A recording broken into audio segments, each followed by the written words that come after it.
recordemos pues, que este es el corazón. Encienda la luz, por favor. Este es el corazón, aurícula derecha, aurícula izquierda. ¿Quién es el jefe? Pregunta si hay otro salón, por favor. No se puede conectar acá, ¿por qué? Es porque hay muchos conectados a la red de la extensión del periódico. Pero de tu salón. No sé, es que todos tienen la red, no sé si solo son de salón o diferentes. Si quieren, ahorita le hablo a un técnico. Sí, de mientras, ¿sale? Ok, ¿sale? PCA. La PCA es una cardiopatía cianógena. Recordemos que con cardiopatías cianógenas tenemos que tener la habitación sobre los cortocircuitos, ¿no? Entonces, si es cianógena, va a ser un cortocircuito de izquierda a derecha, ¿no? Lo importante de la persistencia del conducto arterioso van a ver un cierre funcional que ese se va a dar en la primera semana y un cierre anatómico que ese es a la cuarta semana, que es el segundo cierre, que ese es anatómico y es a la cuarta semana y el fisiológico. Doc, esto inicia aparte por más que nada por el aumento de oxígeno, ¿no? En sangre, o tiene que ver interrupciones, no recuerdo bien esa parte. Prostaglandinas. Prostaglandinas. Bueno, ahorita luego cuando yo a hacer uno de los tratamientos es un inhibidor de las prostaglandinas. Un AINES como el ibuprofeno o la indometacina o el paracetamol. Aquí lo característico de esta cardiopatía es que es la más frecuente en el prematuro. Entonces, entre más prematuro, la incidencia es mayor. Como dijo su compañero, es un cortocircuito de izquierda a derecha y que eso lo deben tener bien claro. Hay un cierre fisiológico que se da en las primeras horas y termina en la primera semana, por lo que se acuerdan que hablamos al principio de la circulación fetal, pues esa tenía aclaramiento pulmonar, o sea que debería tener bastante que iniciara su ciclo respiratorio, que bajaran las presiones pulmonares y que se cerrara el pulmón. Si esto no sucede, pues obviamente vas a tener un niño que persista con ese conducto y este es un cortocircuito, ¿no? Ya más adelante que comente su compañero, vamos a ver que esto se asocia con otros problemas que pudiera tener un bebé, porque digamos que la sangre sí está oxigenada, pero es como un secuestro sanguíneo que le hace. Recuerden que el cortocircuito va de la aorta a las pulmonares, entonces ahí está el cortocircuito, que cuando estamos en la vida fetal no hay ningún problema, pero cuando estamos ya en la vida neonatal o de recién nacido, ese cortocircuito es el que va a secuestrar un volumen sanguíneo. Ahora, ¿de qué va a depender realmente cualquiera de estas cardiopatías? De la repercusión hemodinámica. O sea, tú puedes tener una alteración anatómica, pero si no hay una repercusión anatómica, pues el niño clínicamente va a estar estable. Hola.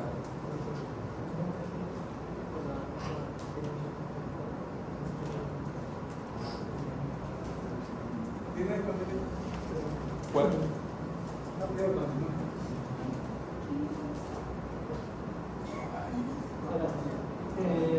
Pues como las patologías del cortocircuito de izquierda a derecha, es importante en este caso aquí no lo puedo representar muy bien, pero lo importante es que aquí está la aorta y pues aquí están las venas pulmonares. Entonces el cortocircuito es de acá, entonces sería un extracardíaco, no intracardíaco. Y esto es importante entender porque puede haber bueno, aquí no está bien representado, pero va a haber un volumen en el ventrículo derecho, entonces este volumen en el ventrículo izquierdo va a haber un hiperflujo, entonces a la hora del volumen diastólico va a estar aumentado y va a haber una ineficacia en el ventrículo izquierdo. Entonces a la hora de bombear sangre puede haber un intercambio en el cortocircuito, entonces puede ser de derecha a izquierda. Entonces cuando es un cortocircuito de derecha a izquierda puede desarrollarse el síndrome de Eisenmenger. Y con respecto a la epidemiología, ya había dicho el doctor que es frecuente en prematuros, también se asocia a síndrome de Down movió a la cogida. Entonces, eso digamos que es con respecto a la epidemiología.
La empatía es que el conducto arterioso comunica de la pulmonar con la circulación sistémica. Entonces, lo que había mencionado es que debe haber un cierre funcional a la primera semana y un cierre anatómico a la cuarta semana, que eso genera el movimiento arterioso. Entonces, como dato del movimiento arterioso es muy frecuente cuando hay traumatismo, que es el que se rompe. Entonces, biológicamente está más en mujeres, está más asociado también en cromosopatías de síndrome de Down, EDWAS y la rubéola congénita. Entonces, la fisiopatología es que aquí está el conducto arterioso que comunica de la pulmonar a la circulación sistémica. Entonces, en el ciclo cardíaco, la sístole y la diástole va a haber una presión más favor en el ventrículo izquierdo, que ese es el que va a impulsar la sangre, pero como puede haber un hiperflujo pulmonar, que es lo que le estaba mencionando, que va a presionar el ventrículo izquierdo, y eso va a hacer que haya una ineficaz contracción. Entonces va a haber un aumento en la presión diastólica, que es al final de la diástole. Entonces esa sobrecarga del ventrículo izquierdo puede provocar una insuficiencia cardíaca. Ahora, respecto al cuadro clínico, pues va a haber una lesión aislada, que es pues la presentación, ¿no? Esta persistencia del conducto arterioso digamos que puede provocar una reversión en el cortocircuito, provocando que sea el cortocircuito de derecha a izquierda. Entonces, hay varias formas. Entonces, la que se habla es la lesión aislada del arterio mayor. Entonces, es muy importante ver cómo es el tamaño del conducto arterioso, la relación que tiene la resistencia en vasculares pulmonares y sistémicas. Recordemos que pues, el pulmón va a estar lleno de líquido, pues no debe llegar sangre, entonces por eso la función que hace el conducto arterioso de llevar la sangre de los pulmones a la circulación sistémica. ¿Sí? Ahora, si el cortocircuito es de izquierda a derecha, va a haber una ausencia de cianosis, un hiperflujo pulmonar. ¿Por qué ausencia de cianosis? Porque va a ser el mismo ciclo,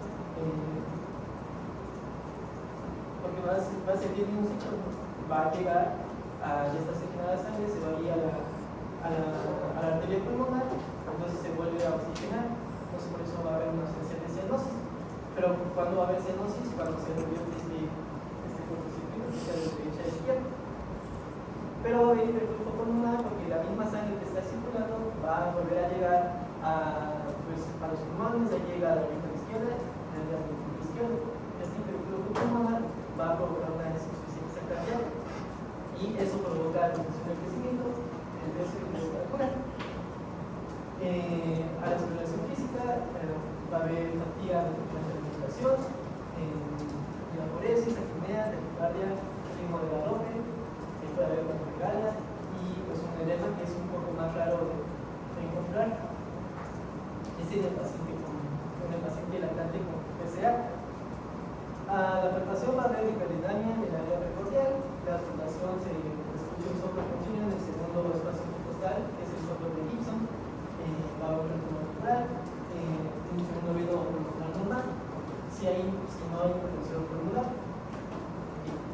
hipertensión pulmonar, porque se va a llevar a cabo pues por lo mismo que el ventrículo izquierdo va a enfrentarse a la ola de la compresión, el ventrículo derecho pasa sobre todo ese volumen que llega del ventrículo izquierdo, va a llegar a la arteria pulmonar y eso hace que provoque la compresión pulmonar.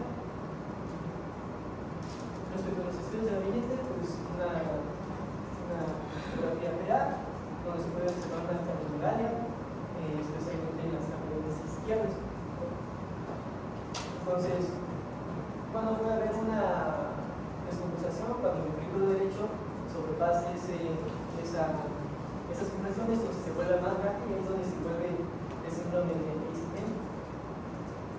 La arteria pulmonar prominente por el flujo pulmonar que está aumentando y eso puede provocar hipertensión pulmonar. Igual un electrocardiograma, no mencionado mucho, pero pues muchas veces existe un ritmo sinusal normal, pero lo que sí va a estar característico es el crecimiento de las cavidades izquierdas, donde el eje eléctrico va a estar desviado a la izquierda, una era prominente,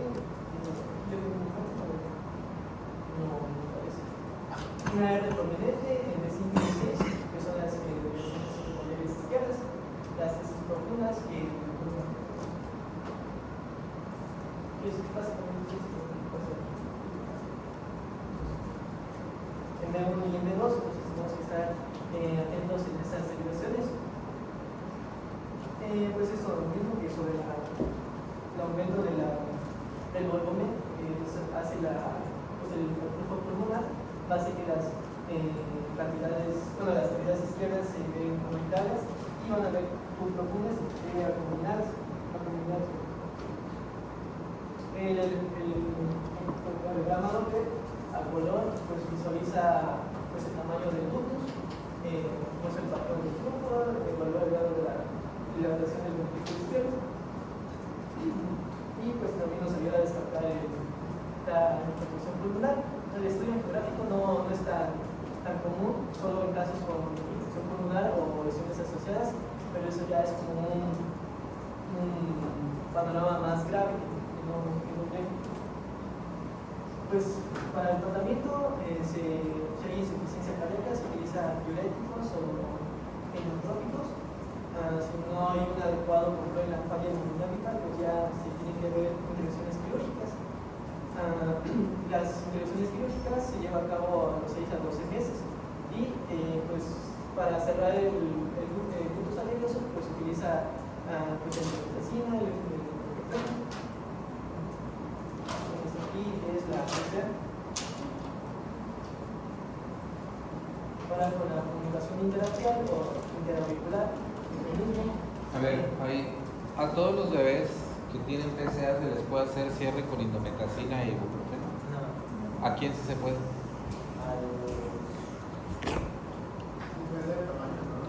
Sí, una depende del tamaño, ¿no? Entonces, una de las por eso el gold estándar en estudios es el ecocardiograma, porque miden el cabo aórtico y el cabo pulmonar, de qué tamaño es y qué tanta repercusión hemodinámica tenga. Pero el que tiene criterio farmacológico es el prematuro y en los 10 primeros días de vida.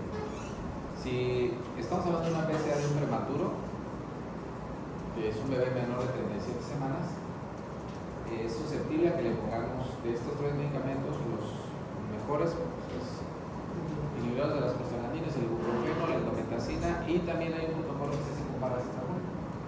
Entonces le dejas el ibuprofeno 3 días a dosis de 5 miligramos la primera dosis y la segunda dosis a 10 miligramos por kilo y el paracetamol a 15 miligramos por kilogramo dosis cada 6 horas. En este caso, cuando dejamos o se deja un tratamiento farmacológico, se tiene que volver a revalorar al paciente 5 días después para ver si ese conducto cerró o necesita un cierre quirúrgico. También, como dijo su compañero, pues depende de la descompensación hemodinámica. Habrá conductos que todavía hace falta para el cierre anatómico, pero tiene un cierre funcional donde tienes un conducto de 0.2 o 0.3 milímetros. El cardiólogo te puede decir, este conducto va a tener un cierre espontáneo. Entonces realmente, aunque tenga un conducto, la pregunta es que va a ser el tratamiento, se va a hacer el tratamiento si hay una repercusión hemodinámica. En el caso de los diuréticos como el furosemide o espironolactona que aún se usan, se dice que hay que tener cuidado porque a veces llevan a deshidratación al bebé y lo ideal sería primero intentar el cierre farmacológico, pero siempre y cuando sea prematuro. Esta cardiopatía es más de prematuros. Sin embargo, hay otra presentación desde PSA. En algunos niños de término que tienen PSA no son susceptibles de cierre farmacológico. Se tiene que hacer un cierre quirúrgico. Regrésale a tu diapositiva donde está la imagen anatómica del conducto. Entonces hay dos tipos de cierre que generalmente, como dijo sus compañeros, son extracardíaca. Entonces, se puede hacer por cateterismo con un elemento que se llama Platzer, que es como una sombrillita que se va por el cateterismo, llega acá y cierra el conducto. Sin embargo, uno de los problemas que tenemos es que por el tamaño del bebé y el tamaño del catéter generalmente no se realiza. Entonces se hace un cierre quirúrgico. El cierre quirúrgico, como no es intracardíaco, lo hace un cirujano pediatra. No necesita ser un cardiotorácico. Entran del lado izquierdo del corazón, entran a la pleura pulmonar, bueno, por la pleura pulmonar, y aquí le hacen una ligadura. ¿De qué depende? De lo que decía su compañero, pues el tratamiento va a depender de la anatomía y de la repercusión hemodinámica. O sea, puede ser que cuando el cardiólogo haga el estudio te diga, no es susceptible de cierre farmacológico, nos vamos a cierre quirúrgico. El cierre quirúrgico entonces es el que se va a realizar en la mayoría de los recién nacidos de término que tengan repercusión hemodinámica. Ahora, hay otras presentaciones de la PSA, sí. Hay algunas cardiopatías complejas que tienen atresias pulmonares, que tienen conexión a las venas pulmonares o arterias y que son dependientes del conducto. Esas se llaman cardiopatías complejas dependientes del conducto. Y lo que sucede ahí es al revés, que ese conducto, cuando nosotros tenemos un niño que nace con esa cardiopatía compleja, lo que requerimos es de que ese conducto no se cierre, porque la única forma de que pueda mezclar un poco de sangre oxigenada con la desoxigenada es por medio del conducto. Y obviamente eso utilizamos ahí prostaglandinas en infusión para que ese conducto no se cierre, pero tenemos solo 72 horas o 48 horas porque ya viene el cierre anatómico. Entonces el cierre fisiológico es lo que nos da oportunidad de hacer ese cierre.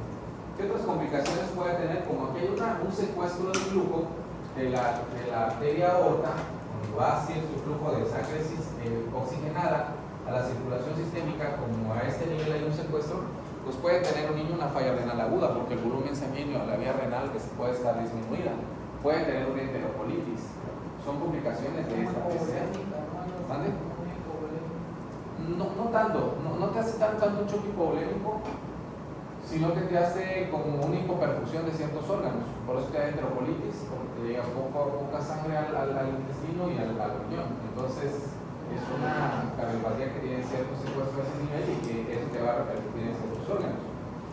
Entonces, aquí como que el estándar de oro o la característica principal pues, es hacer un ecocardiograma.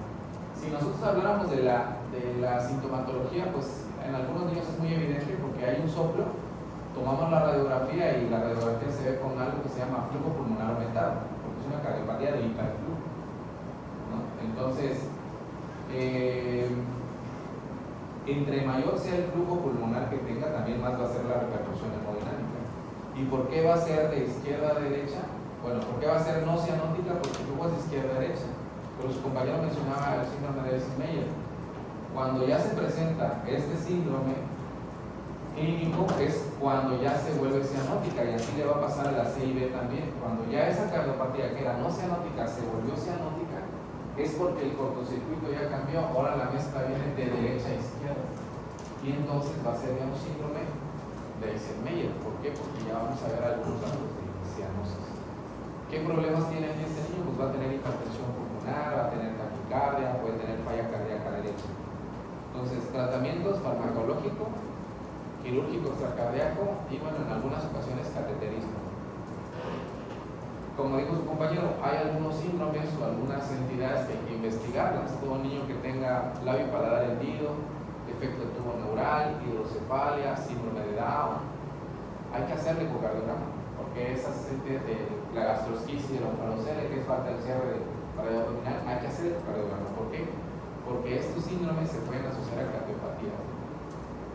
Entonces, esta es la cardiopatía no cianótica más frecuente en el prematuro.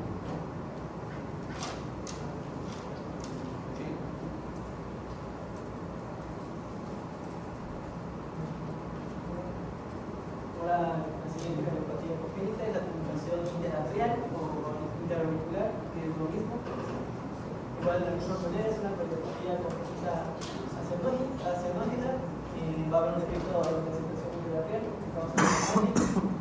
es en tercer lugar cuestión del sexo femenino, está asociado al síndrome de Down y el West. Entonces hay diferentes entidades, está el problema global, óseo segundo, primo y el seno venoso. Ahora, respecto a la fisiopatología, las presiones entre la ventrícula izquierda y derecha, digamos que no es tan altas, pueden ser un poquito similares, pero la que va a predominar es en la ventrícula izquierda. La ventrícula izquierda va a ser una presión de 6 a 12 milímetros por mercurio y la ventrícula derecha de 2 a 8 milímetros por mercurio. Ahora, ¿qué es lo que pasa aquí? En el ventrículo izquierdo va a haber un aumento de la presión diastólica, o sea, al final de la diástole, por lo tanto va a haber un aumento igual en el flujo. Entonces, a la hora de hacer la sístole, el cortocircuito va a ser de izquierda a derecha. Si se dan cuenta, pues, aquí va a estar el problema, por lo tanto, a la hora de pues, sí, la diástole la sangre se puede dirigir en la aurícula derecha. Va a haber una sobrecarga diastólica en la aurícula derecha y en el ventrículo derecho. Y esto puede provocar igual un hiperflujo pulmonar. Si se dan cuenta, aquí está el ventrículo izquierdo y las paredes musculares son con más grosor que en el ventrículo derecho. Y lo que les mencionaba sobre el síndrome de Isquia, aquí va a haber, va a estar como el doble. Y el ventrículo izquierdo, digamos que no va a disminuir. Entonces, digamos que esa es la diferencia entre el síndrome de Isquia.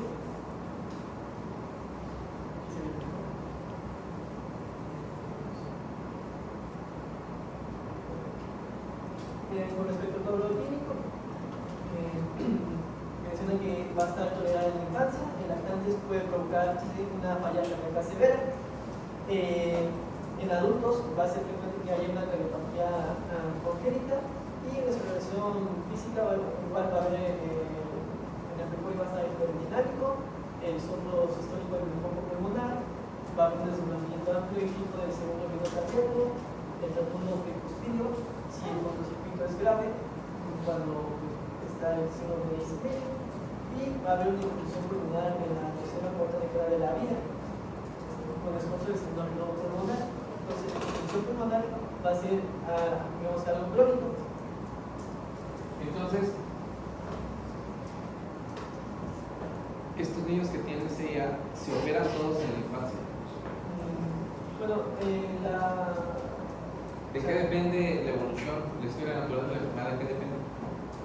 Lo que yo había entendido era dependiendo De la orientación del defecto y del tamaño. Los que están en la fosa oval o donde está el foramen oval, tienen un cierre espontáneo, sobre todo son menores de 3 milímetros. Esos, los del cardiólogo, no hay repercusión hemodinámica y, digo, los puede ver o se puede observar sin repercusión hemodinámica, va a tener un cierre espontáneo. Esta es una de las cardiopatías que pueden ser detectadas en los adultos. En la tercera década, como bien dices, puede ser, o en las embarazadas, cuando hay un mayor volumen de flujo, en las embarazadas puede detectarse una CIA. Algo característico en una cardiopatía que tiene repercusión hemodinámica, hablando de las no cenóticas, es que van a tener repercusión en la talla o peso. Estos niños pueden tener, si tienen repercusión hemodinámica y tienen clínica, van a ser niños que pueden ser de talla baja y peso bajo, también en la PCA, en CIA y en CIB. Son cardiopatías que se usan a talla baja. Esto puede ser un dato importante o interesante. Otra, que se asocie a neumonías. O sea, el niño que tiene hiperflujo pulmonar o que tiene flujo pulmonar aumentado o asociado a una cardiopatía de este tipo puede tener mayor susceptibilidad o mayor riesgo de infecciones bacterianas. Y el trabajo de nosotros o ustedes como médicos generales es tener el peso o la talla y tener las vacunas por esquema completo. Todas. Pero una que tenemos que estar muy vigilantes en un poco, porque es muy susceptible a que se puede infectar con, les decía a sus compañeros, pues a nosotros como pediatras o como médicos generales no nos toca operar. Si nos toca vigilar que tenga en este paciente que tiene una PCA o una CIA, que tenga el peso adecuado, la talla adecuada, que tenga el esquema de vacunación completo y que no esté infectado. Por si es un candidato a cirugía, esos son los requisitos que piden. Obviamente que entre mayor sea el cortocircuito o mayor la sobrecarga, pues más clínica va a tener que falla cardíaca. Y eso de qué depende, de la ubicación y del tamaño del. Otra, puede estar asociado a otros síndromes igual que los otros, o sea, puede estar que solo sea una CIA, puede ser que sea una CIA y CIB, o puede ser un canal completo, que esté completamente abierto y que esté mezclando la sangre, o que venga acompañado de otros defectos. Esas son como las desconocidas de las cardiopatías, puede venir sola o puede venir acompañado de un síndrome o de otros defectos cardíacos. Esa es la diferencia.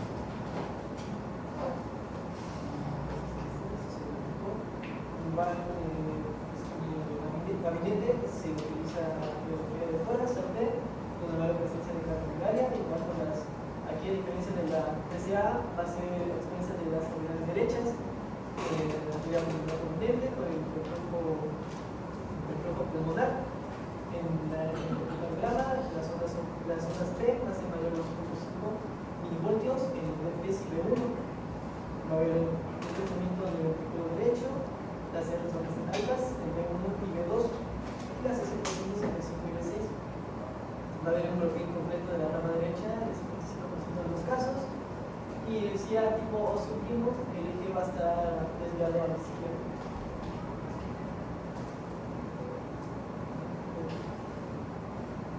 En el ecocardiograma va a ser el diagnóstico definitivo para identificar el defecto, el tipo anatómico y el tamaño.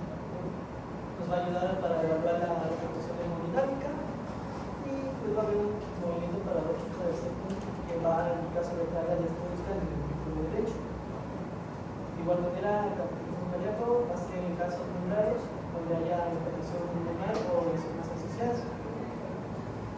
Y igual el tratamiento, si hay presencia de insuficiencia cardíaca, se utiliza los diuréticos y hipnóticos tipo una biopsia. Si no hay un buen control hemodinámico, pues va a haber cirugía, ¿no? Entonces esas intervenciones quirúrgicas pues, se pueden hacer hasta los 4 años y no va a haber ningún error.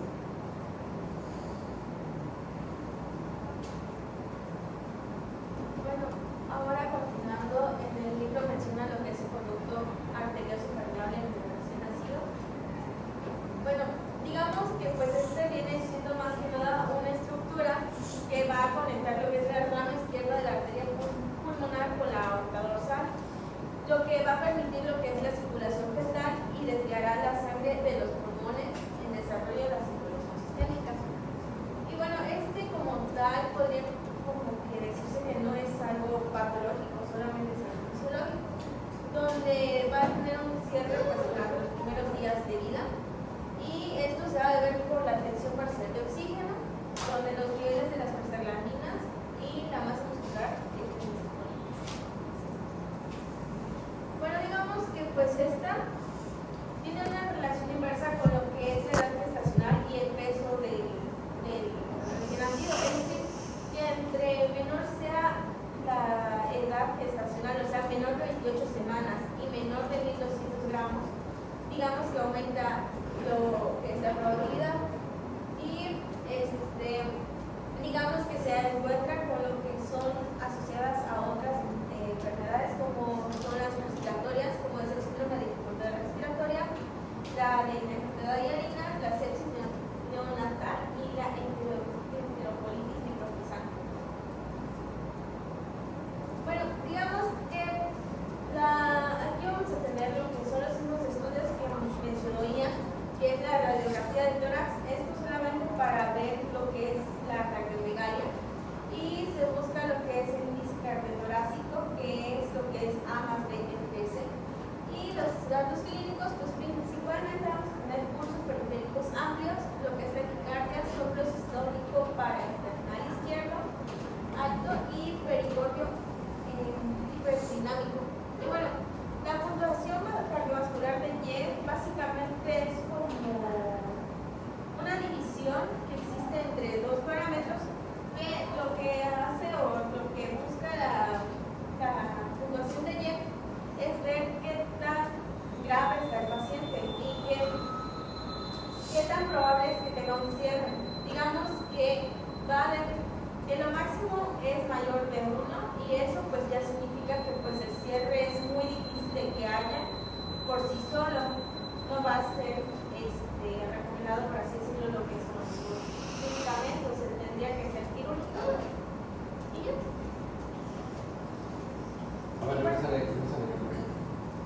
La puntuación o criterios de IE te da puntos por cada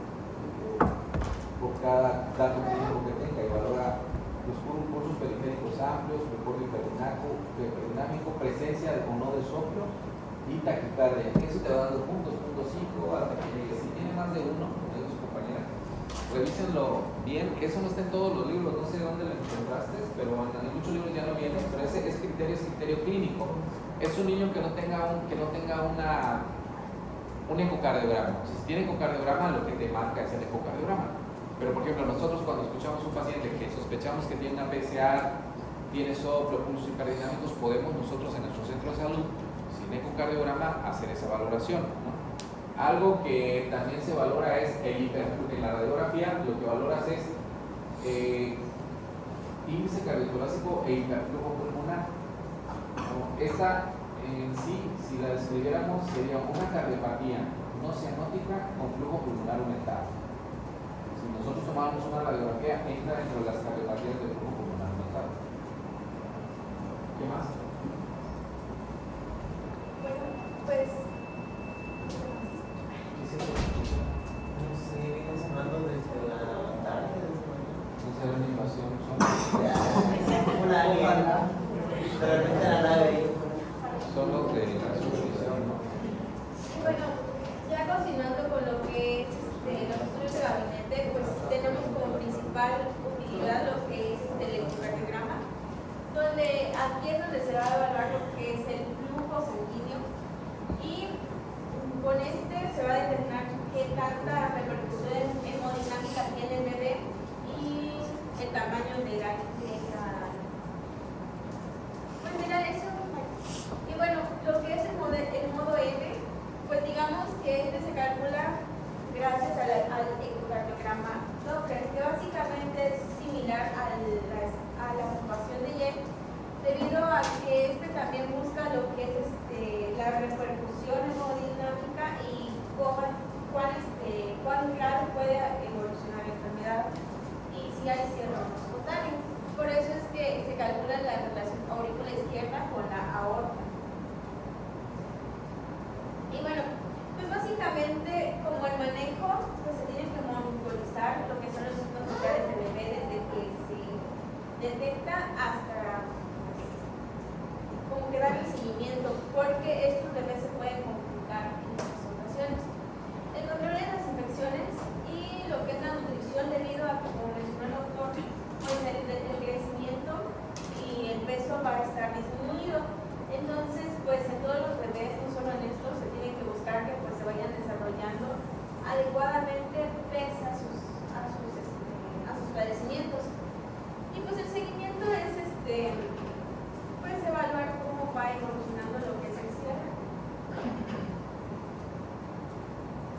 Y ya en opciones terapéuticas menciona principalmente lo que es la indometacina, que prácticamente el problema acá es que hay un aumento de las prostaglandinas y esto lo que hace es que son vasodilatadores, o sea que van a aumentar lo que es el conducto arterioso, y esto lo que va a hacer es intentar cerrar la indometacina. Y pues la cirugía, pues nada más, no es la primera elección como tal, sería posterior a que, digamos, aquellos que no fueron, pues, que no mejoraron exacto, con el medicamento, pues ya se opta por eso, o si está inconectada la alimentación. Bueno, ahora en la comunicación interventricular, pues digamos que es la segunda cardiopatía más frecuente en el neonato, y esta puede presentarse por sí sola o puede presentarse en conjunto con otras patologías. Entre ellos pueden ser tanto cardiovascular como sindrómicas. En las cardiovasculares tenemos BCA y doble salida del ventículo derecho. En cuanto a las sindrómicas, digamos que tiene relación con Edwards, Paton y Down. Y bueno, en los tipos anatómicos, digamos que están las infundibulares, las membranosas y las de centro de entrada, y las otras son las musculares. Bueno, las membranosas se van a presentar en un 70% de los recién nacidos, mientras que las musculares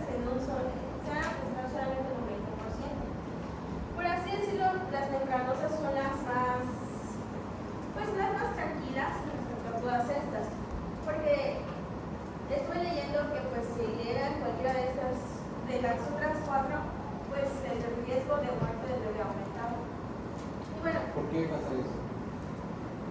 ¿Por qué más dañina la embarazo? Supongo porque tienen, bueno, al tener parte del tejido tenderían a cerrarse espontáneamente. Cerrar espontáneo. Las membranas que son las mayores, 70% tienen mayor posibilidad de cierre espontáneo. Eso también es importante porque precisamente por eso estos efectos, como no son cianóticos y a veces no te dan repercusión como en la CIA inmediatamente, pueden pasar desapercibidos. Entonces puede ser que alguno de estos niños tenga su cierre espontáneo. Y las musculares son las que tienen, aunque son menores, el riesgo o el cierre es menos probable que se dé de forma espontánea que requiera una cirugía. También igual acá, igual más adelante va a ser su compañera, pero efectos de talla, de peso también y de neumonías. Y sí, muy importante es investigar o indagar intencionadamente en los estados sintomáticos, Down, Edwards, defectos de tubo neural, defectos del labio paladar herido, gastrosquisis, cefalocele. Hay que investigar intencionadamente, hacer una ecocardiograma.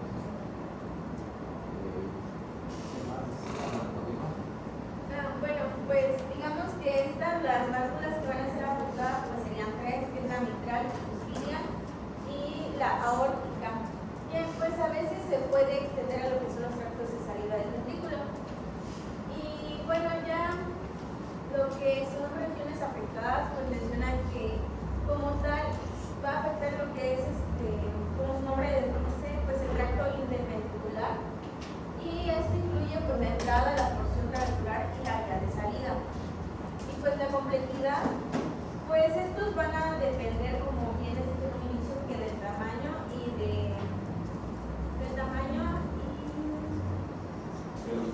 de la ubicación, ajá.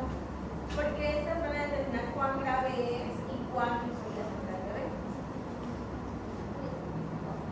Bueno, en cuanto a la fisiopatología neonatal, tenemos que la aurícula derecha, esta, como sabemos, es la encargada de mandar lo que es la sangre a lo que son los pulmones para que sean oxigenadas. Y en la aurícula izquierda, aquí es donde llega la sangre oxigenada que va a ser esparcida a todo el cuerpo. Sin embargo, aquí en la patología tenemos como un orificio en el septo interventricular, lo que hará que se mezcle tanto sangre oxigenada como la desoxigenada.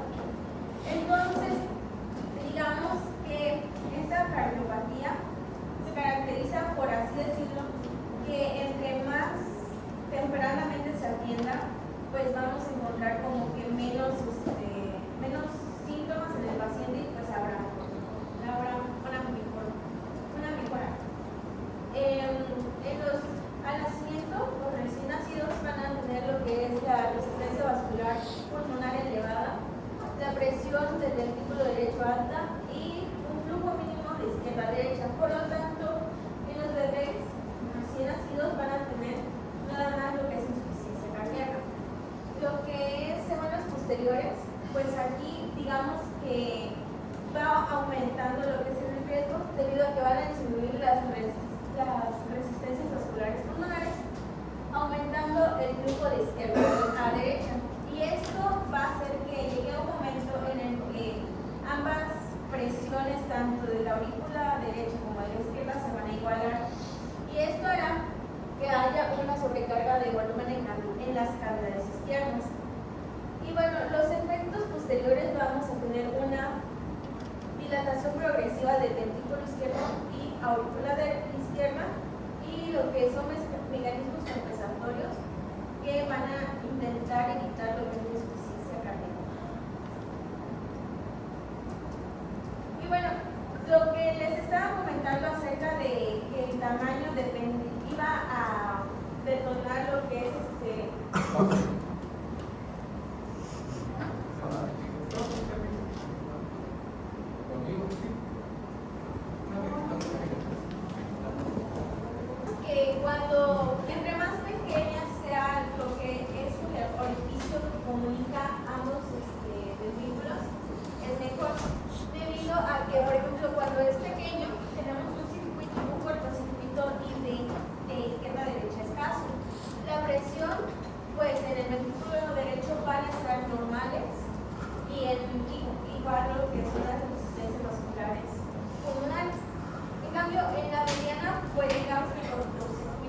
aumenta y la presión en el ventrículo derecho va a elevarse, pero va a ser menor que la sistémica.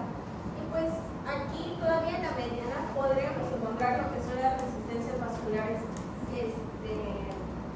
pulmonares normales.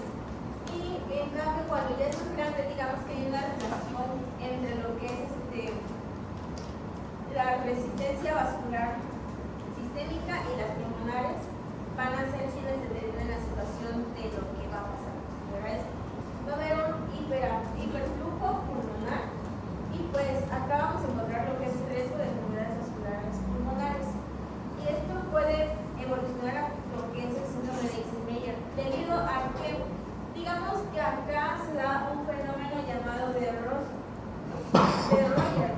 Entonces, el fenómeno de Roger lo que hace es que va checando lo que son las presiones arteriales, bueno, las presiones sanguíneas entre ambos ventrículos, y como les dije, que entre más grande es el defecto, pues entre más grande es, más rápido se van igualando las presiones. Esto va a provocar una sobrecarga en lo que son los pulmones, y esto va a conllevar a que no solo quede lo que es el fenómeno de Roger, sino que pase a lo que es el de Eisenmenger, que es lo que más se teme debido a que la cardiopatía cianógena, no cianógena, se vuelve una cianógena.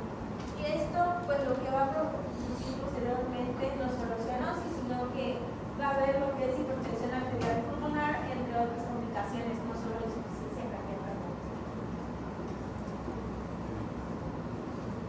Y bueno, pues digamos que al igual que lo que es conducto arterioso permeable, se va a checar lo que es la radiografía de tórax, debe ser anteroposterior, por el hecho de que se debe buscar que no haya datos de cardiomegalia, y se debe valorar lo que es la dilatación de ambos ventrículos, la arteria pulmonar prominente y el flujo pulmonar aumentado, que pues es lo que vamos a encontrar en patología. Y pues en los electros vamos a encontrar que el ritmo, si no se va a hacer en la mayoría de los casos, y muchas veces el eje eléctrico va a estar desviado a la derecha. Y va a haber un crecimiento biventricular, o sea, un isodifasismo amplio de B5 a B2. Y esto es lo que se llama el signo de Katz positivo. Y pues ya nada más tendríamos una sobrecarga diastólica del ventrículo izquierdo con las D afinadas, y lo que son las curvas profundas en B5 y B1, que son las precordiales izquierdas. Y pues en el ecocardiograma, pues como les digo, en este vamos a evaluar qué tan grande es la lesión, la ubicación, y pues con esto vamos a checar qué tratamiento le compete al paciente. Y también va a evaluar lo que es la hipertensión pulmonar, que es una de las complicaciones por la sobrecarga. Y pues va a descartar otras lesiones como son las hidrológicas y las cardiológicas. Y esto pues ya va pues a decirnos si puede cerrar por sí solo. Y otros signos pues serían el giro de la posición, la formación de aortismática y el cierre parcial de la valva central de la articular. Y bueno, el tratamiento va a depender de lo que es el efecto. Si son menores a 5 milímetros, pues no se necesita un tratamiento pues frontal, ya que este tiene como una cualidad de que se puede cerrar por sí solo fisiológicamente. Y pues como una de las complicaciones es las infecciones, pues lo único que se le puede dar al paciente son profilaxis con antibiótico. Y las grandes, pues estos necesitan un tratamiento anticongestivo, ya que muchas veces van a medir lo que es casi lo que mide el diámetro de la aorta. Y pues esto pues ya va a depender del paciente si se necesita o no que sea quirúrgico y que sea limpicentro. ¿Y ya?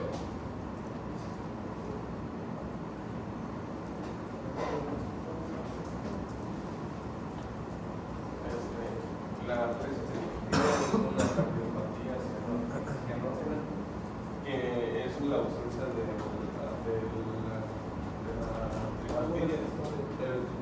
la válvula tricúspide. Entonces solo hay una aurícula solo hay dos aurículas y un ventrículo funcional, que es el izquierdo.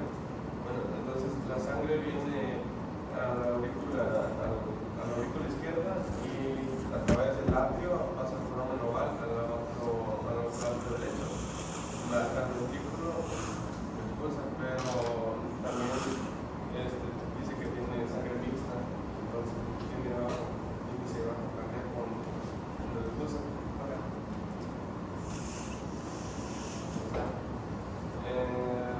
Las consecuencias es eso, que bombea sangre mixta y dependen de los cortocircuitos IA o CIB que haya para sobrevivir. También dicen que las arterias pulmonares están estenóticas, son muy estrechas. Su cuadro clínico depende de los cortocircuitos que tengan, que tan grandes estén. Pues los principales son cianosis, hipoxis en recién nacidos y su diagnóstico se puede diagnosticar de 4 formas: radiografía de tórax, electrocardiograma, ecografía o cateterismo cardíaco, pero el gol estándar es la ecografía, donde puede ver la ausencia de la válvula circulatoria. Y pues el tratamiento es quirúrgico, pero para seguir teniendo los cortocircuitos, si es que los tienen, pues con prostaglandinas y algunos para que sigan abiertos. Hay varias cosas también que se le pueden hacer, ya si es paliativo o una cirugía. Transposición completa de las grandes bacterias, aquí como lo ven. ¿Mande? Sí, está más abajo. La primera tecnología. Compañero. Pásale,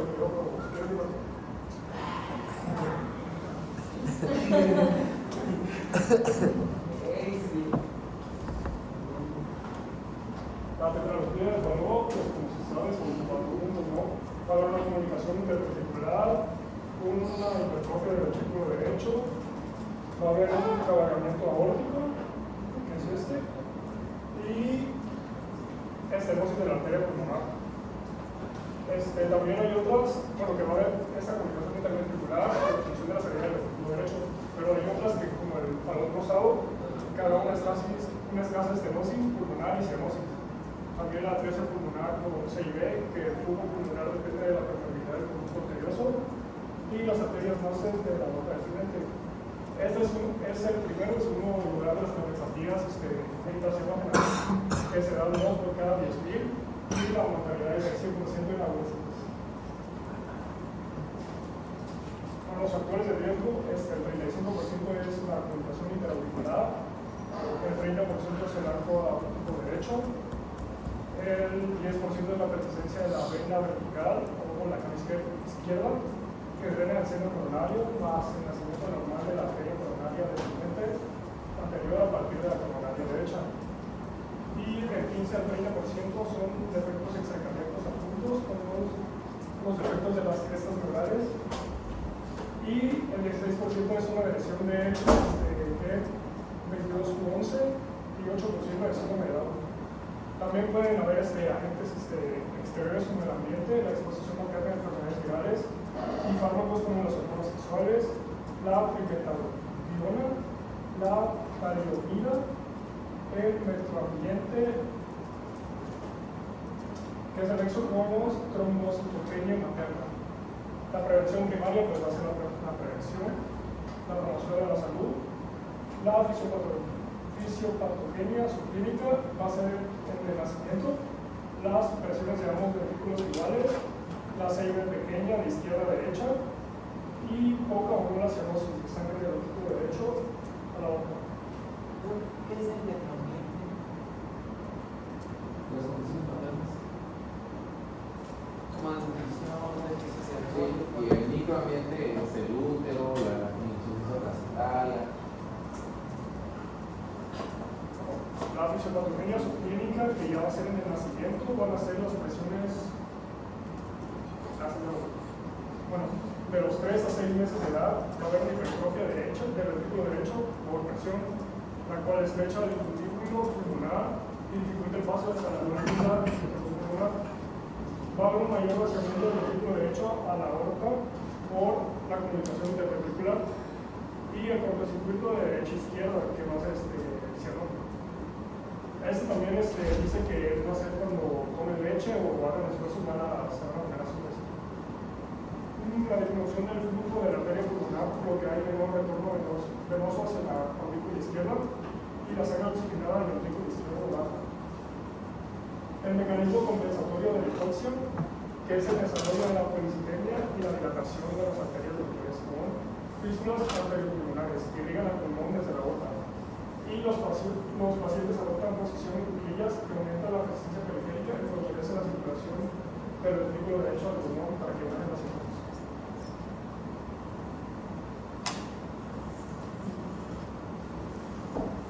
En la clínica, el signo de la cianosis universal, que va a ser perimetral, igual y biliar, va a ser progresiva por edad al esfuerzo y sin mejoría con oxígeno. Va a haber disnea y hipermesis y el peso y talla baja. Se va a escuchar el lápiz, va a estar ubicado en el tercer y el cuarto arco costal y se palpa el pulso parasternal izquierdo en el cuarto. El frémito se va a escuchar un foco pulmonar, segundo, ruido único de intensidad normal y hay un soplo sistólico. Es explosivo, el foco pulmonar y accesorio aórtico que se irradia a hueco infraclavicular. Y a los 12 meses hay acropaquia, como los vemos en el anillo de tambor. La prevención secundaria con el ecocardiograma va a haber una onda P acuminada, desviación del eje eléctrico del QRS a la derecha y las ondas CD altas en ADR y D1, a menudo con el bloqueo incompleto de la gama derecha de la ACX.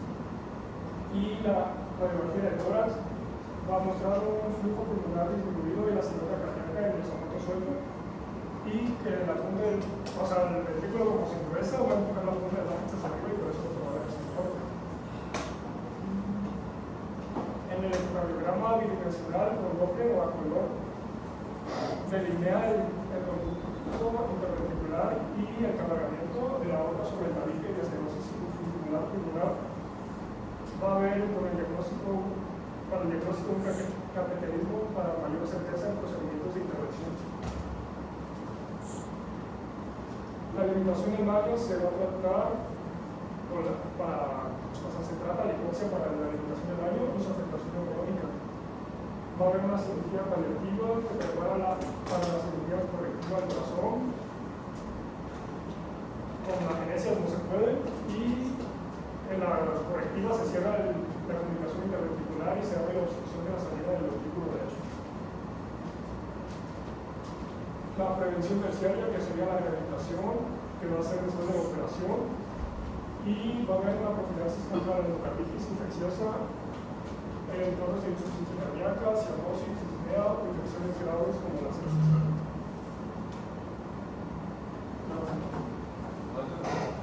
No, pero que regresa al mismo tema o sí. ¿Cuánto es el 400? Bueno, la radiación de la aorta va a ser prácticamente que se va a estrechar en este punto. Y dice la construcción de luz de la aorta, el istmo de la aorta o aorta. El sexto lugar de las malformaciones cardiovasculares, 3-1 mayor en nombre, el crecimiento excesivo del tejido vital que mueve a la aorta en forma de anillo. Y por lo general después del origen de la presa funcional izquierda o después del conducto arterioso. Esto va a ver que hay un mayor pulso en la parte de arriba y pulso bajo en la parte de abajo. Hay contracciones anatómicas como la contracción con estrechamiento tubular e hipoplasia del canal aórtico, la base intracardíaca y la contracción con constricción aislada. La clasificación con zona coartada, la que sería preductal, yuxtaductal y coductal.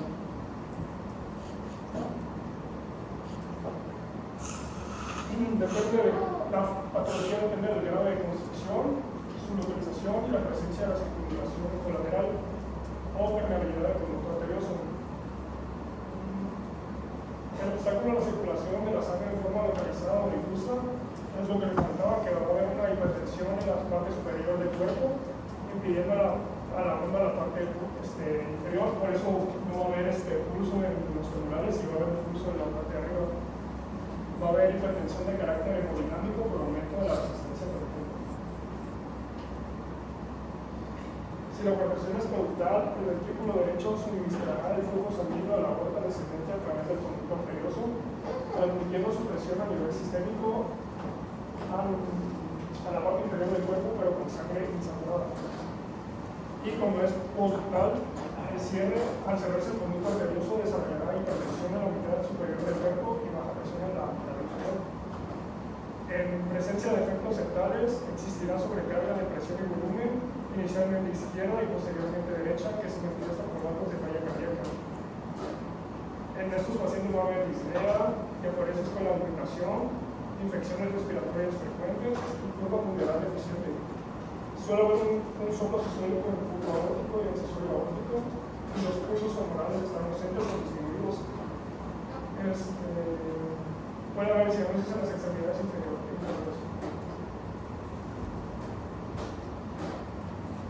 En los niños mayores hay cefalea y epistaxis, soplo eyectivo del fondo aórtico, pulsos radiales amplios y los pulmonares muy disminuidos o ausentes. Además, va a haber hipertensión en los brazos e hipertensión en las piernas. En la radiografía existe cardiomegalia en grado variable y algunos casos acompañan de hiperflujo pulmonar.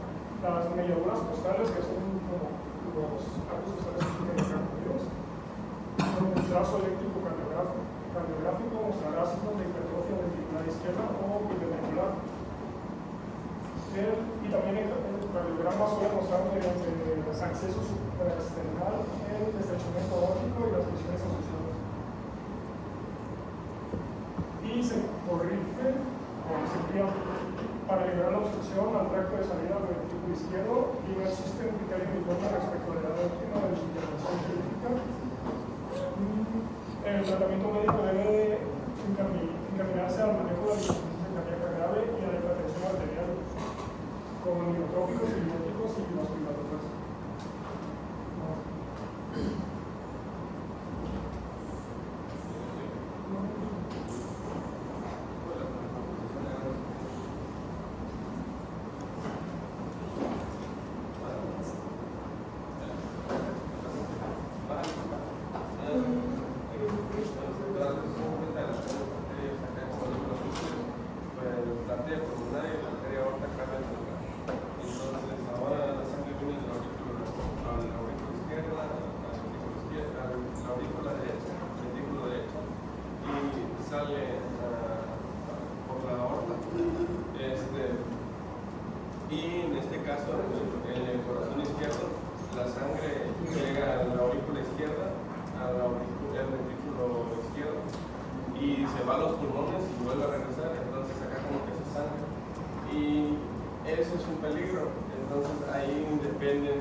Esas son cardiopatías dependientes de conductas.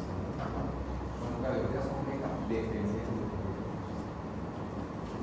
Pues ahí está, cavernosa, derecha, ahora es una suspensión, pulmonar, izquierda, pulmonar, preferencia que sí hay.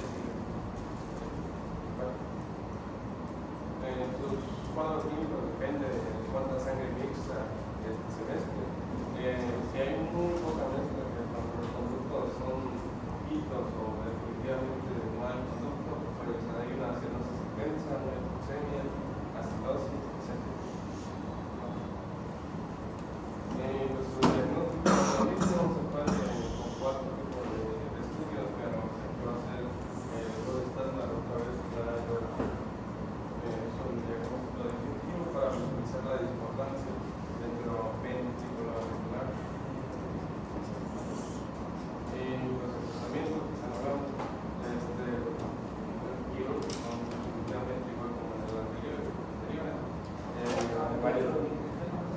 hay varias maniobras como la operación de llenero que vuelven a volver a poner las cosas en su lugar, por así decirlo.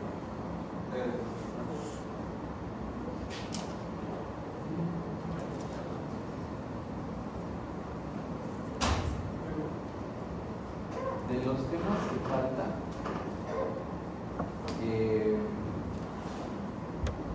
la próxima semana van a empezar. Me falta terminar, no sé si de ti, voy a mejorar a Nayalina o si no estoy haciendo mejor.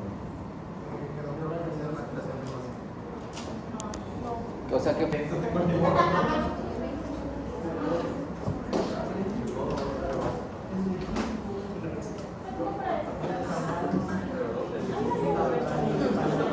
a ver, ¿quién va a exponer? A ver, vas a hacer 3 preguntas a tus compañeros. Puedes hacerle a tu amigo, tu mejor amigo, a tu enemigo o al que esté arriba de ti en promedio, que quieras quitarle su lugar en la internada. Duro. Si no te contesta, le voy a bajar un punto. Por eso puede ser tu amigo, tu enemigo o tu contrincante. 3 preguntas. A la misma persona. No, puedes escoger a 3. Si odias a 3, puedes elegir a 3. Recuerda que por él te puedes ir hasta Tapachula.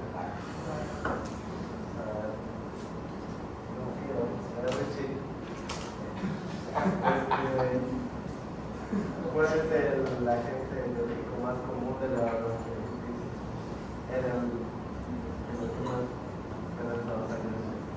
Es un bacteriano. Es viral.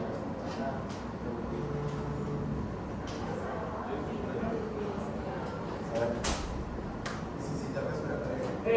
El segundo. Es el. Bueno, otra.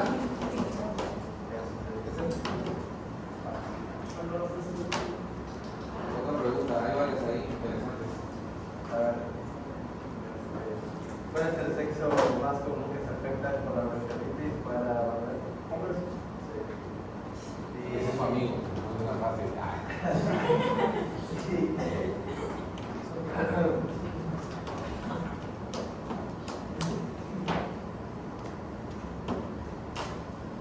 Hay 4 factores ambientales que pueden provocar la bronquiolitis. Digo, Ambiental.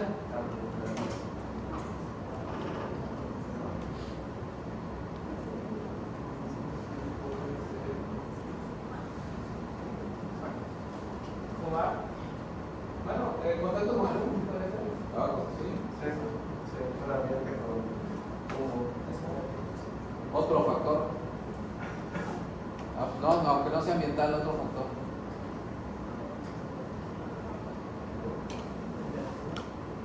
No. Peso bajo. Prematurez. Ahora, ojo. Prematurez y peso bajo, no porque en esa edad el prematuro y peso bajo le vaya a dar bronquiolitis, sino que ese es el factor antecedente. Y cuando llegue al rango más frecuente, porque esta patología su frecuencia es en menores de 2 años y tiene un pico máximo. Ahí va la cuarta pregunta. ¿Cuál es el pico máximo de presentación? O sea, ¿a qué edad en los niños se presenta más frecuentemente y que también es de más factor de riesgo? O sea, hasta los 6. Y el problema es que cuando ustedes estén en su servicio social y detecten un niño que tenga bronquiolitis y que esté en ese rango de edad, es un criterio para hospitalizarlo porque no es de buen pronóstico. ¿Y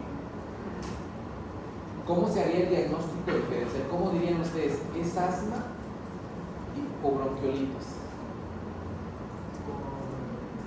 Es epidemiología. Cultivo de No, epidemia. No tienes nada de específico sobre eso. Solo antecedentes epidemiológicos. ¿Cómo sabrías que es una bronquiolitis? ¿Qué tiene la bronquiolitis y qué tiene la epidemiología del asma? La marcha tópica. Puede ser. La aparición de las crisis. Yo ¿Cómo? también estaba La pensando. aparición de las crisis. ¿Qué característica tiene? Pues es continua, ¿no? Dando la verdad como podría explicarse. ¿Este es continua? No, es por temporadas. Tiene un patrón. Por temporadas, por sistema respiratorio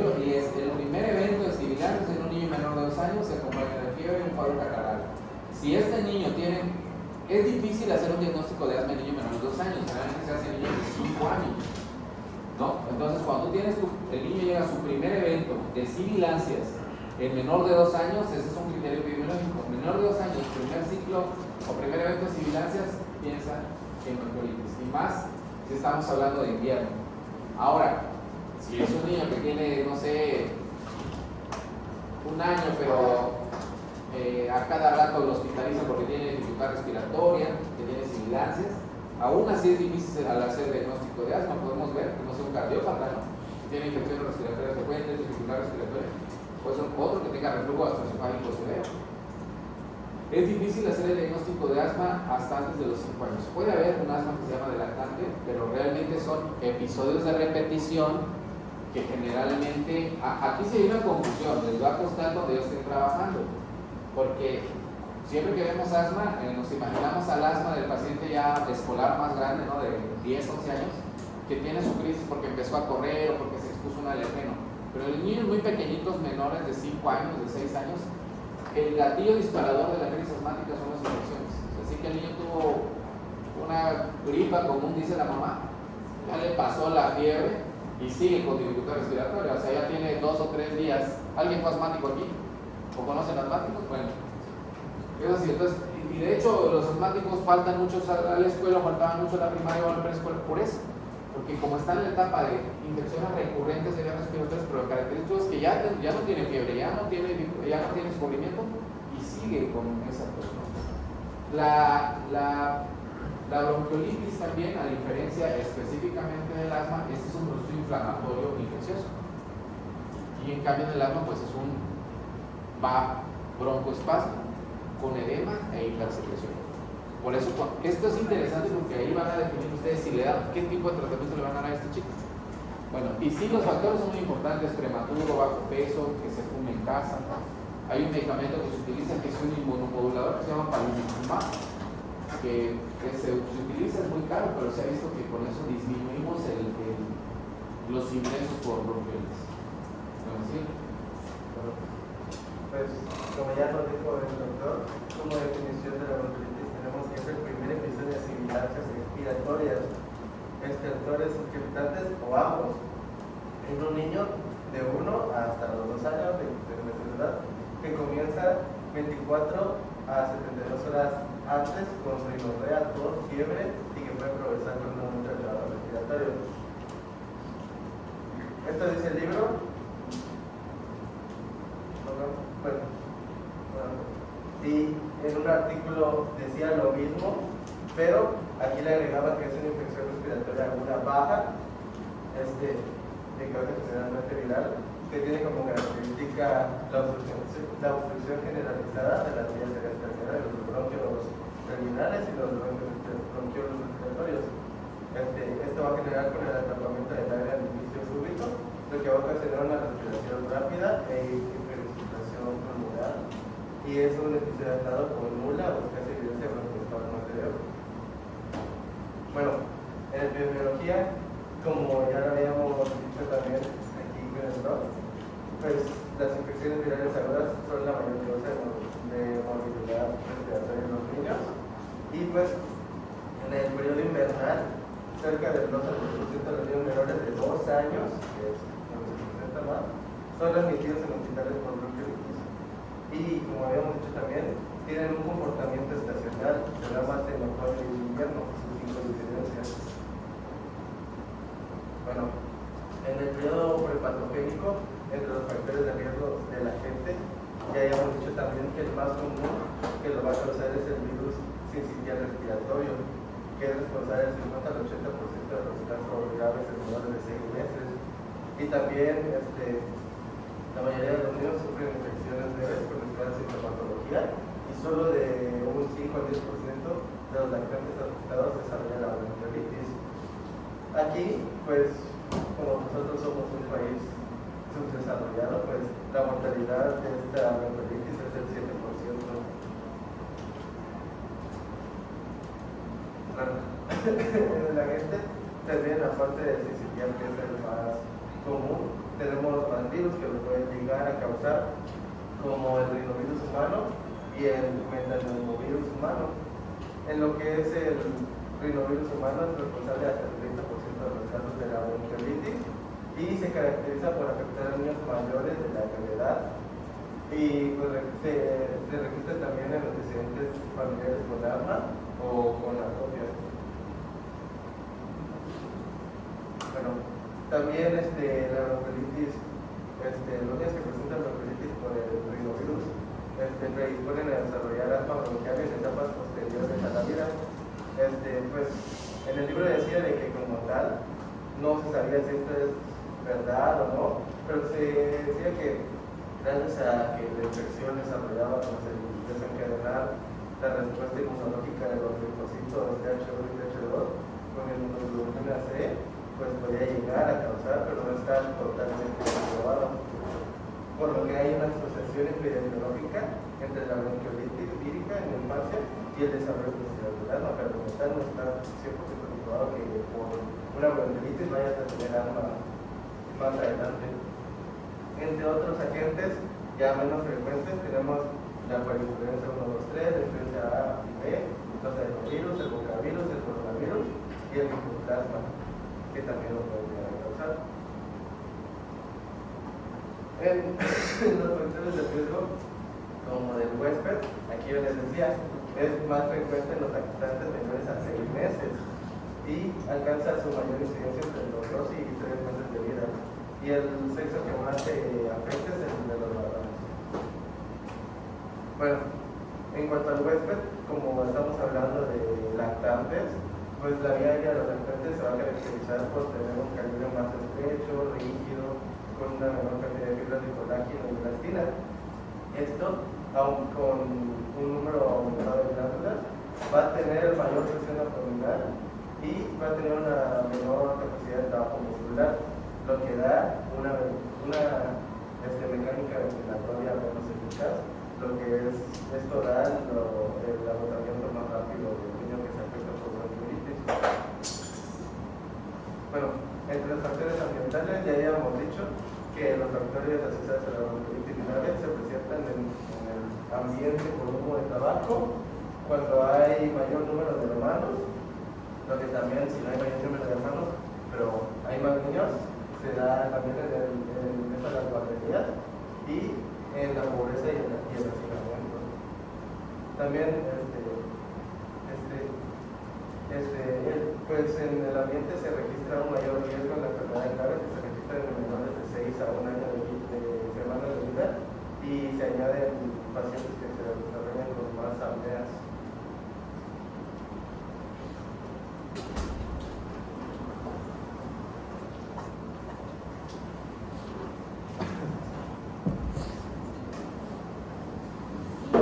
En cuanto a la prevención primaria, pues se considera la promoción de la salud y el estilo de vida, que comienza con una descontaminación de las manos antes y después de manipular al paciente, porque esto se ha visto que es la fuente más confiable para disminuir la transmisión nosocomial. Y pues podemos utilizar ya sea lavado de manos, el gel, pañuelos desechables, limpiar la superficie de los juguetes, porque pues recordemos que con las secreciones pues, ahí puede quedar, puede considerarse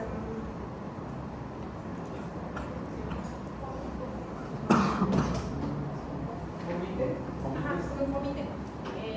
Igual utilizar guantes y batas para casos con los comidos o que tengan comorbilidades.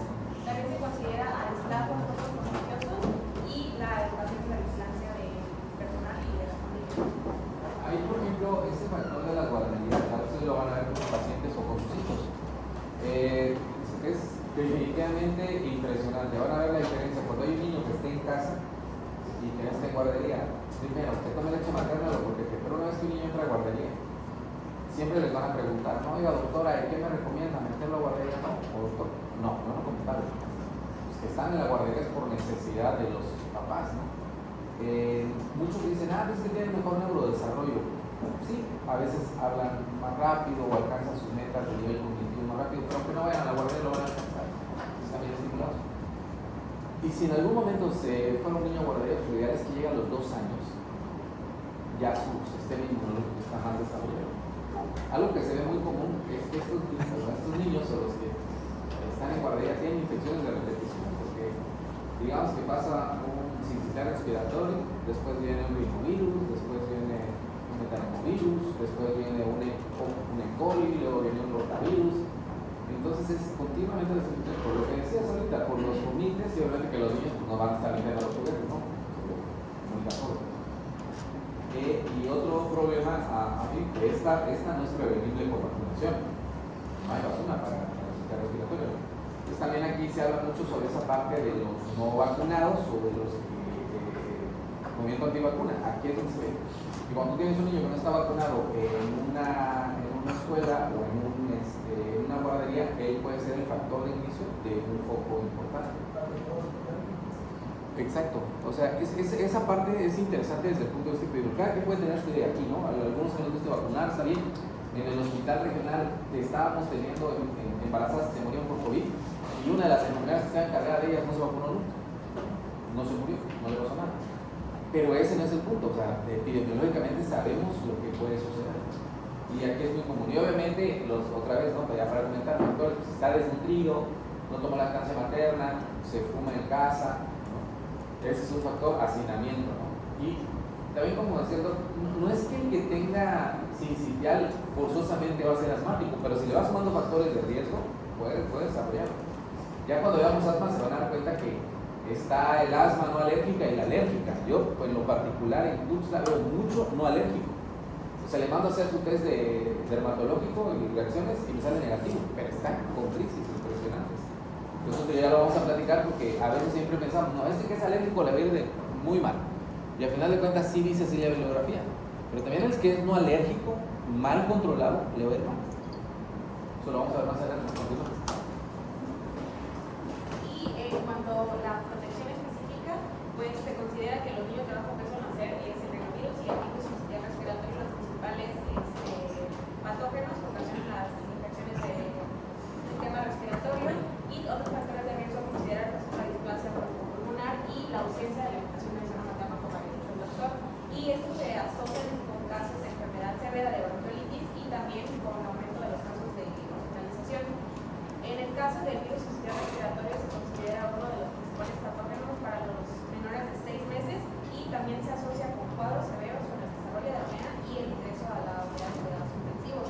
Y es por eso que se promueve la lactancia y la inmunoprofilaxis para el virus sincicial respiratorio, sobre todo los niños prematuros que hayan desarrollado displasia bronco-pulmonar.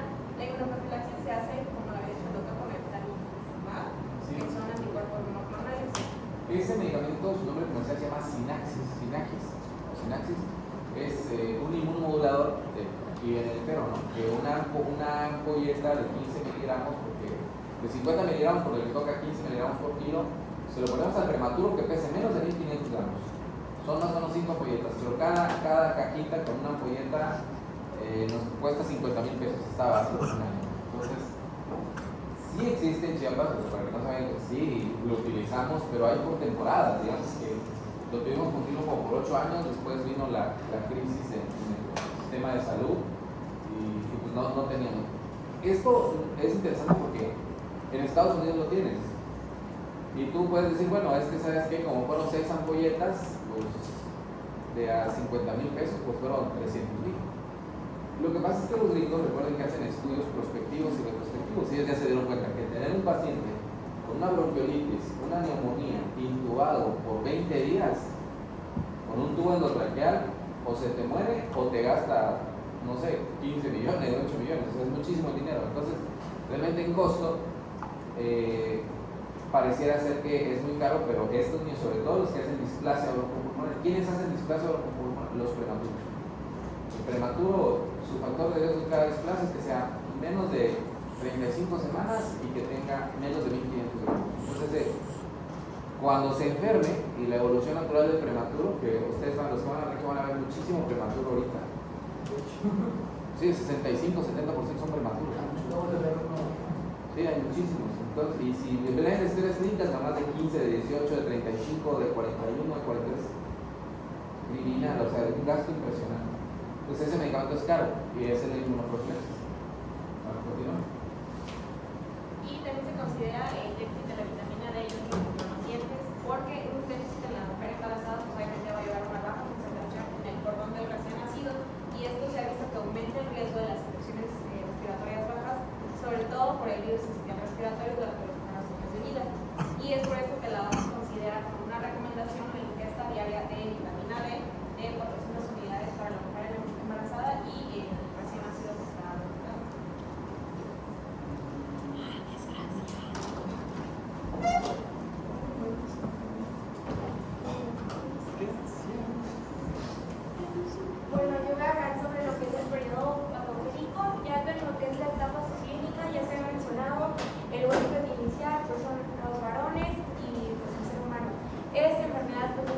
contagiada por medio de las secreciones, de las mujeres de los enfermos.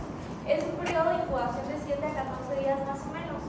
Este virus lo que va a tener es que ingresar a través de las vías respiratorias superiores y conjuntivas, así alcanzando lo que es el tracto respiratorio inferior, en donde quieren iniciar su replicación y el daño estructural.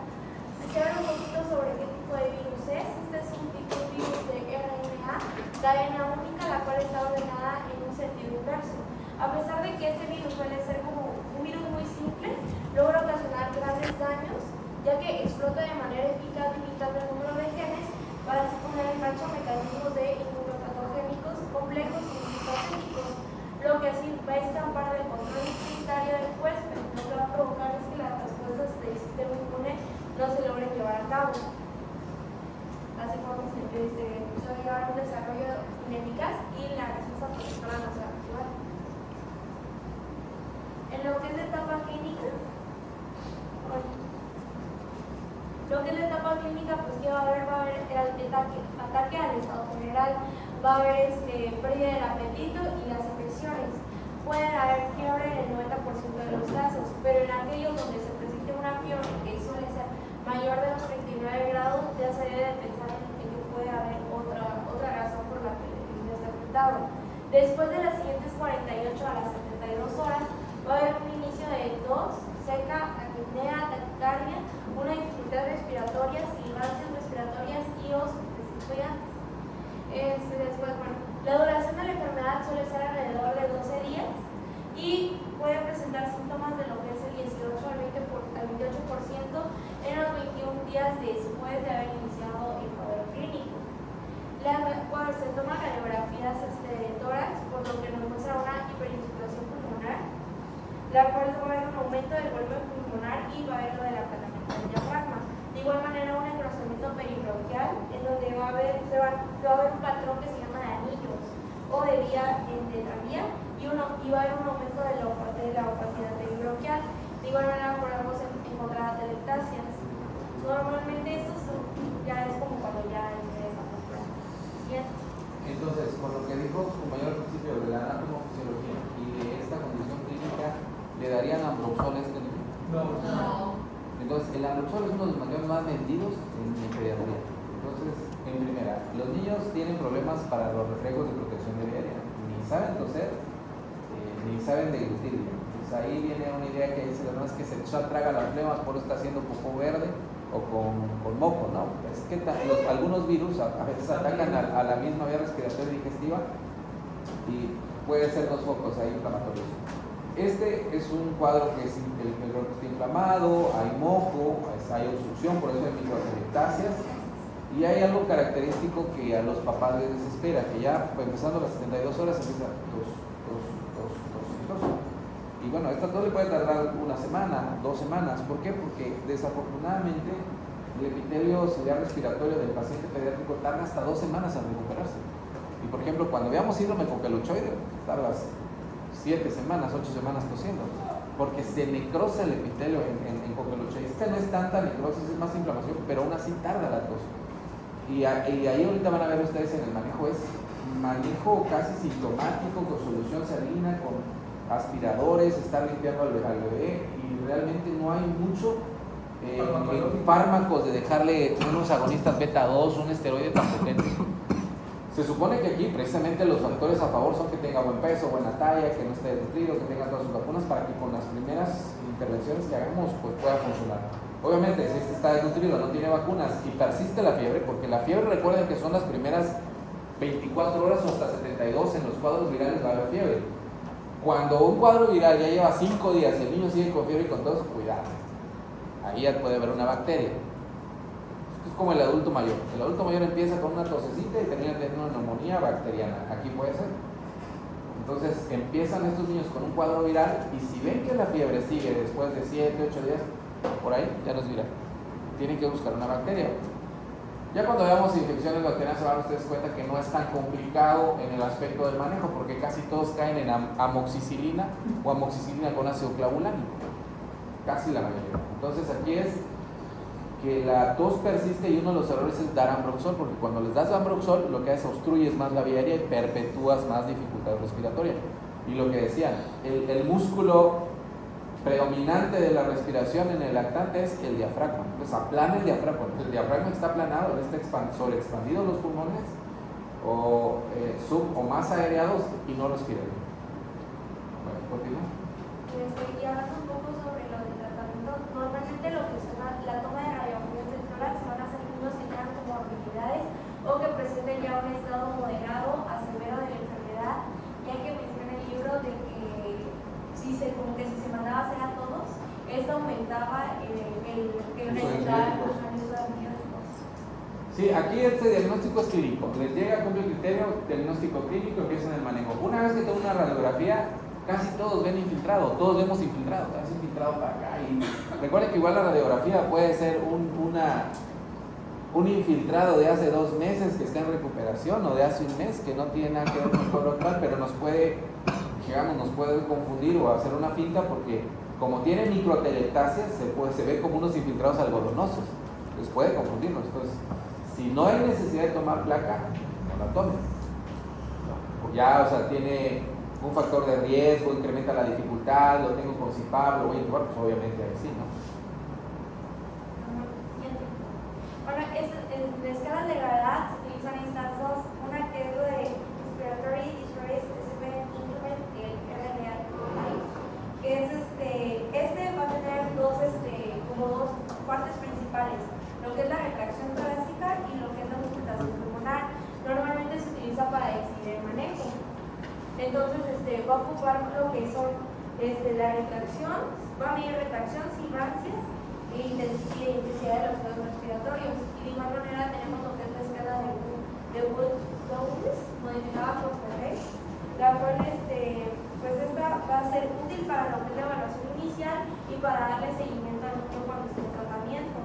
Y de igual manera para decidir si va a necesitar hospitalización. Y ya pues que en la mayoría de los casos este manejo pues va a ser de forma ambulatoria, dando un tratamiento sintomático. Las complicaciones se suelen asociar a aquellos pacientes que presenten un alto riesgo, ya sean niños menores de 6 meses, especialmente nacidos en menos de las 32 semanas, o niños de menos de 6 semanas con comorbilidades como lo que son displasia broncopulmonar, neumonía crónica, cardiopatía y inmunodeficiencia, malformaciones pulmonares, fibrosis quísticas y pues enfermedades neuromusculares. Y que pues un porcentaje pequeño va a tener una evaluación desfavorable y su gravedad se va a manifestar en otras patologías, pero en sí pues todos suelen tener una buena evolución tras el tratamiento.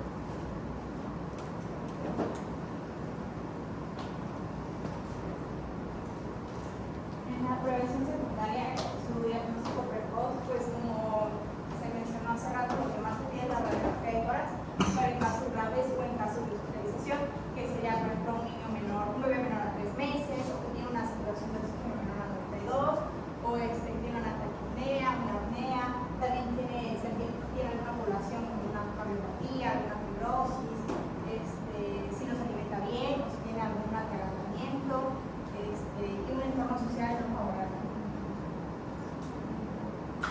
Bueno, el tratamiento de sostén, aquí lo que se va a hacer es intentar aliviar su hipoxemia, intentar también prevenir que tenga fatiga y mantener un balance de líquidos. Lo que se hace para que se ponga el bebé cómodo, se pone en el circuito dorsal y se le levanta un poco la cabecita. Se tiene que limpiar la nariz con lo que es solución salina al 0.9%. Y si su frecuencia respiratoria excede 60% latidos por minuto, respiración por minuto, la alimentación puede verse comprometida y puede tener alguna aspiración con las secreciones nasales que tienen, o sea, que tiene llegar hasta que abundantes. Y uno de los tratamientos también va a ser el oxígeno. Se va a dar, puede tener alguna hipoxemia y va a tener alguna alteración en lo que va a ser su intercambio gaseoso o ventilación y se va a dar una dosis de 0.35 a 0.45. Se puede dar por lo que va a ser una cánula nasal o por una máscara, pero la cánula nasal le va a ayudar más porque va a permitir que el bebé tenga un poco más de movimiento y que pueda alimentarse. Y la cánula nasal de alto flujo. Estos son en caso de bronquiolitis severos, es una entrega de oxígeno precalentado que se da en máquinas especiales, se dan 8 litros por minuto y puede causar una hemorragia. No tiene como que muchas fuentes confiables de que sí llegan a servir, pero pues lo mencionan.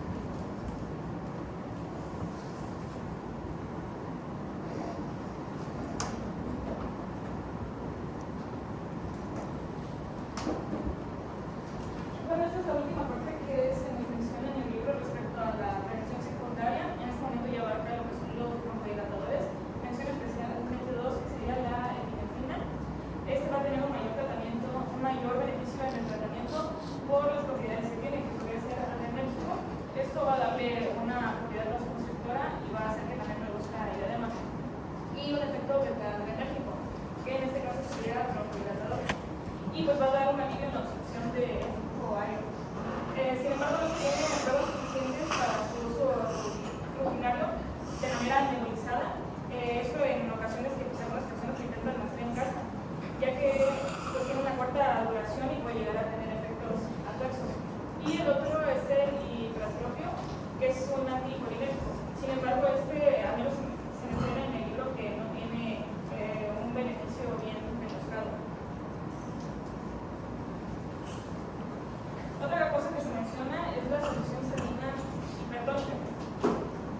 Esta está combinado con un 3% con broncodilatador, como los anteriores que les mencioné, y se menciona que es más que nada para disminuir lo que sería la hospitalización. Va a provocar un flujo osmótico de agua hacia el interior de la capa de moco y va a rehidratar lo que son las secreciones, haciéndolas menos viscosas, por así decirlo. Va a estimular la movilidad ciliar mediante la liberación de prostaglandina, sobre todo la de 2, y va a reducir el edema de la mucosa también. En este caso no debe ser usada en salas de emergencia, únicamente se recomienda en pacientes que ya estén hospitalizados. Pues en cuanto a los glucocorticoides, no proporcionan un beneficio como tal, y lo que son las nebulizaciones frías pues no están realmente indicadas. En cuanto a los antibacterianos, estos únicamente se deben administrar en caso de que se tenga la sospecha de que haya alguna infección bacteriana. Los niños febriles que no tengan pues, una fuente identificable van a tener un riesgo de tener esta bacteremia, que se menciona que puede llegar a ser hasta del 7%. Y en un niño con bronquiolitis el riesgo es del 1% aproximadamente. 25% de los niños hospitalizados con bronquiolitis van a tener alguna evidencia radiográfica de atelectasia, pero esto se puede llegar a confundir en algunas ocasiones con algún infiltrado bacteriano, entonces como que hay que hacer más pruebas en este momento para ver si realmente se trata de alguna coinfección, pues ya administrarle lo que son estos antibacterianos.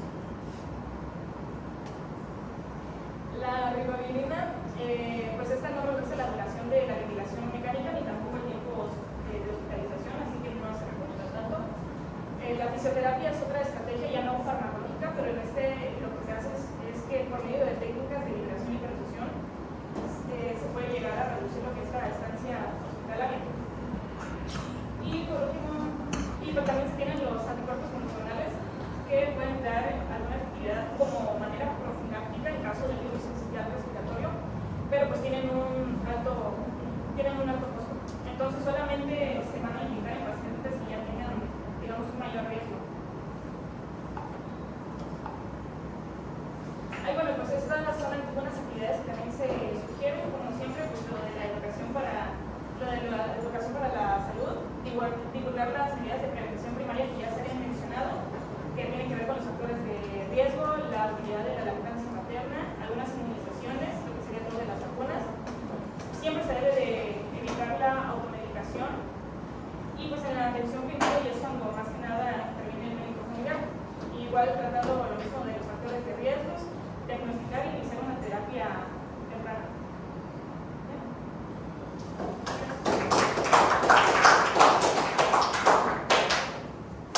Bueno, muy bien. En general, ya ahorita que vieron al final, no hay un tratamiento específico. El más utilizado es solución salina. Y ahí en una diapositiva de las últimas decía solución salina al 3%. La que manejan ustedes cuando estén en el internado van a ver un suero que se llama solución fisiológica. Vienen frascos grandes de 1 litro, de 250 o de 500 mil, son soluciones salinas al 0.9%. Y las que utilizan, que algunos tal vez ya han utilizado Esterimar o algunos spray nasales, esos vienen al 3%. Y aquí el objetivo, bueno, el fin de esta acción farmacológica es la lisis del moco queloide, ¿no? Hay una gran discusión, y ustedes ya cuando estén en el internado les va a tocar la pregunta: ¿se llega a utilizar salbutamol? En algunas ocasiones sí, ¿no? Pero tenemos que ser conscientes que el salbutamol es un agonista beta 2 broncodilatador, ¿ya? El bromuro de ipratropium es un anticolinérgico. Lo que hace el agonista beta 2 abre el bronco y el anticolinérico evita que se cierre. Un medicamento combinado es el convivente, porque aquí que lo platicamos para fines teóricos clínicos no está indicado. En el internado pueden ver ustedes niños de urgencia que llegan con dificultad respiratoria por los criterios de puntuación de ingreso hospitalario, y a veces a los pediatras o los urgenciólogos utilizan esos medicamentos. Es válido, ya no como un esquema para los pacientes asmáticos, sino en la mecánica ventilatoria. Este es un proceso inflamatorio infeccioso, pero al broncodilatar mejoras un poco la ventilación, pero no es el fin común, porque pasando las 4 o las 6 horas va a volver a volver pues el bronquio a su tamaño normal, y como está inflamado va a volver a obstruir. Entonces, si le ponen salbutamol o conviven o bromuro de ipratropium y no le ponemos el aseo nasal, no tiene éxito. O sea, como que la piedra angular va a ser utilizar solución salina. Allá ustedes cuando estén trabajando se van a dar cuenta que depende mucho del familiar. Tienes a mamás o papás que no pueden poner la solución salina, efectivamente no. Les cuesta el bebé, no sé, bueno, hay que hospitalizarlo. Es un factor de riesgo. Que el papá no esté capacitado para manejarlo, que viva más de 1 hora de mi centro de salud. Si llega después de las 6 de la tarde de mi centro de salud y tarda más de 1 hora llegar a su casa, se ingresa. Aunque mis criterios clínicos respiratorios no los cumplan todos, ingrésenlo, porque tiene riesgo de que se ponga mal, ¿no? Los antibióticos sí, con mucha reserva, no hay que utilizar todos. Cuando ustedes vayan a su servicio social se van a dar cuenta que hay una fórmula que utilizan en todos los pueblos: ceftriaxona. Todo el que se mueve, ceftriaxona intramuscular, es 3 dosis de ceftriaxona, una de amikacina, y después le dan el biomix de 4ª generación, una cefalosporina que haces, que siempre va a estar infectado. Sí, entonces ya está medido eso en todos los países, y en Estados Unidos dicen: entre más resistencia, más choque séptico. O sea, más sepsis severa y choque séptico, ingresos hospitalarios y muertes. Entonces sí hay una correlación. Entonces radiografía, si no la necesita, pues si cumple criterios de hospitalización hay que tomar la radiografía. Y pues a nosotros que hemos visto ya más de este tipo de pacientes, pues sí depende mucho del cuidado, del cuidado que tenga el familiar. Si ven que no lo va a hacer porque no lo puede realizar en casa, hospitalice. Bueno, ¿dudas, preguntas? Nada, adiós.